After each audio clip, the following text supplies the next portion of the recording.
So I'm Katie McElgunn. I've been with United States Cold Storage for almost 10 years now. I started there as an intern, and then I came back full time after I graduated, and I've been here ever since. I would explain the importance of supply chain. It really impacts every single part of the business, right? Any company. So there's supply chain everywhere, and there's a need for people to understand how supply chain works and all the different functions of it to make your business the most efficient that it can be. So, I think especially this year with the pandemic, I actually think it brought supply chain to light for a lot of people. So they could see what the impact is if, for instance, you run out of toilet paper like everybody ran out of this year. That was like a huge supply chain issue. um, and what impacts does it have if you don't have enough stock on hand and you can't backfill retail stores or your distribution slowed down. So I think it's important because it impacts literally everything we do from a consumer standpoint, whether you realize it or not. I think the pandemic brought, like I was saying a little bit earlier, a lot of attention to supply chain and the importance of it in so many different industries. I think, a lot of people don't even know what supply chain is. I'm sure a lot of, you know, kids in school graduating, trying to figure out what they want to do, and they settle on the supply chain major, and their family or their friends might ask, what is that? Like, what does that even mean? I actually think this pandemic helped shine a light on why it's important and why students focus their time studying on efficiencies and distribution of products and goods. Supply chain is definitely a more male dominated field. Even you saw that in your classes when you were in college. There were a lot more men to female, like in the ratio, and I think it's because men on paper, maybe tend to not shy away from some of the jobs that are offered to supply chain majors, whether it be manufacturing or distribution or more of an operations focused role. Traditionally, women probably steer clear of those types of jobs. And for whatever reason, maybe it's societal, I'm not sure. But I think that men and women have different strengths and weaknesses. And I think women bring a different perspective to a lot of supply chain roles. And my biggest recommendation for them would be to not shy away from taking on some of the projects that seem outside of your comfort zone, or don't steer away from an industry that maybe intimidates you because maybe traditionally it appeared to be more of a male focused role. Because women can bring a lot to the table with their different perspective, or different skill set. But I don't always feel like gender plays a big part in it. I think if you're, good and efficient to do the job, then you'll do a great job no matter male or female. Absolutely had doubts about going into supply chain. I work for a warehousing company. It is predominantly male. My whole company is predominantly male. We have a lot of females actually in our corporate office, which is the office I'm a part of. But it can be intimidating when you're, 1 to 10, the ratio is 1 to 10 in a room. And, but again, we're all just human, and everybody wants everybody to succeed, and everyone's a person.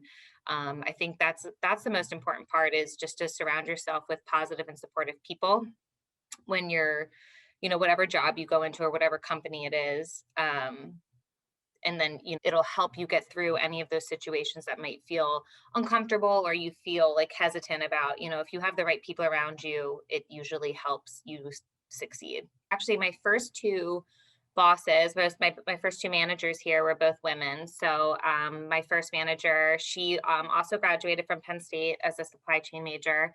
And she was I worked on a logistics team with her. And she's just so smart, and she wasn't afraid to dig into the details and really get an understanding of what we were supporting. So I learned a lot from her, and I loved working for her. And she always gave really great advice, or helped you take a step back and understand what you were working on or moving forward with. So I spent 5 years with her. So I loved working for her. And then I transitioned into more of a customer focused role when I left logistics. So I work with some of our larger customer accounts here.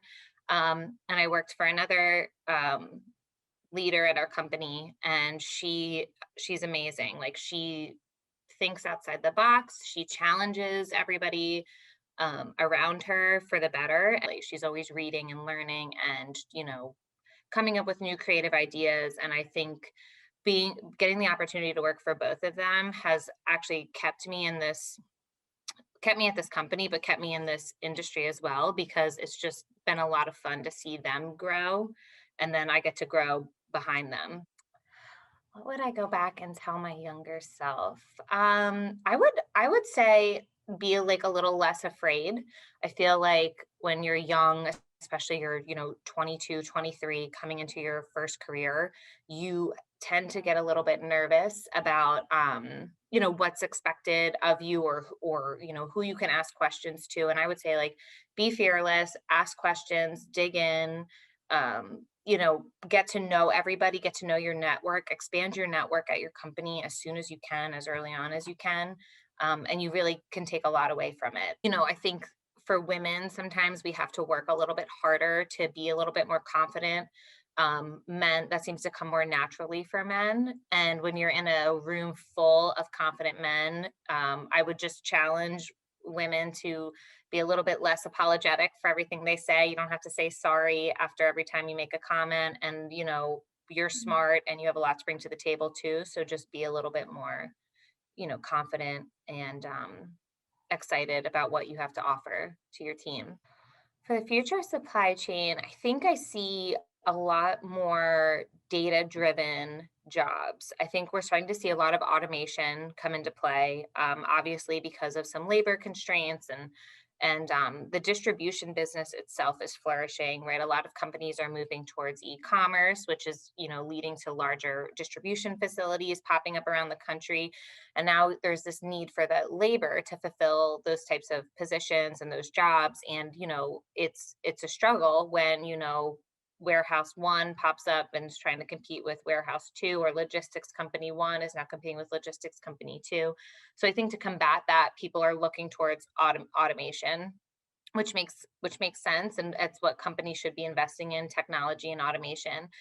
So I think with that, and then the data that we have today, just behind every movement, every tracking and tracing packages, or understanding the cost associated with a specific manufacturing activity or warehousing activity. I think all this information, you're going to see jobs in supply chain even more focused behind the scenes, doing analytics, running automation programs, more continuous improvement focused jobs to eliminate some waste. So I think you'll just see it evolving with technology.